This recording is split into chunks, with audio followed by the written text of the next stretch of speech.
some of the stuff that I want you to be working on in your practice, some of these drills, these are going to be the big things that are really going to help us ingrain some of those mechanical fixes that we're focusing on, and not so much, us looking at the mechanical fix and hoping that we're doing it right. This is all something that I know you're going to end up doing right, because you won't be able to execute the drill without, being able to actually have the feeling in your, wow, I explained that really bad.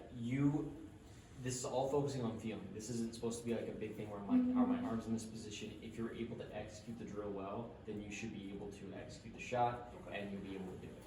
So the first thing is that a lot of these are going to be used with alignment rod. The first thing that I want to use with the alignment rod, this is just kind of I believe everybody should be doing this when they're practicing, is that I want you to use this to line up to whatever target you're going to have when you're out on the practice facility, warming up or working on the ball striking. We always got to make sure that we're lined up correctly, because even if we're just off slightly with either our feet, our hips, or our shoulders, it can really affect our ball striking ability. It can really affect the ball flight, the golf ball, and even the contact. So we've got to make sure that no matter what we're working on, alignment, we got to get that down first before anything else. So what we're going to use with that is we're going to put the alignment rod down just in between us and the golf ball. And that way we're going to focus on making sure that our feet, hips, and shoulders are all lined up correctly to the target, and that way if we're working on a separate drill, our body and setup is correct going into that drill.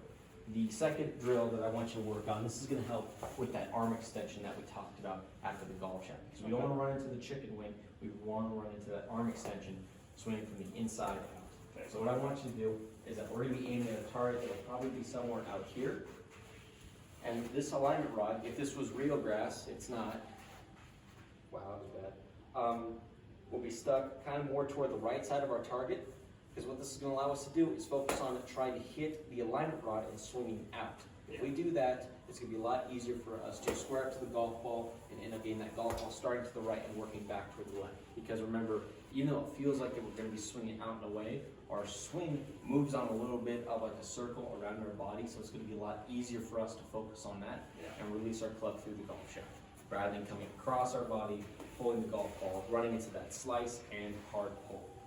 And the final drill, so all of this alignment rods, or you can put anything out there, really just something that like you can actually hit if you want to. Hi. And how you doing? Good. Just check it out. Yeah, absolutely. And the final thing is we really want to focus on that smaller swing. We talked about the knockdown shot, but I really like the way that your swing actually bends to hitting that knockdown shot. So I like that smaller condensed swing. So I like slowly going from that toe up swing all the way up to a full swing to kind of get that feeling of a shorter shot, more condensed swing, because we don't like it when your hands get too separated and your arc of your swing and the length of your swing gets way too high. That's where we get separated away from our body. Get that more condensed swing, it's a lot easier for us to make solid contact and use our body more in the middle of the swing. Rather than that, you're doing a good job, and looking forward to see some good practice. Sweet. Sweet.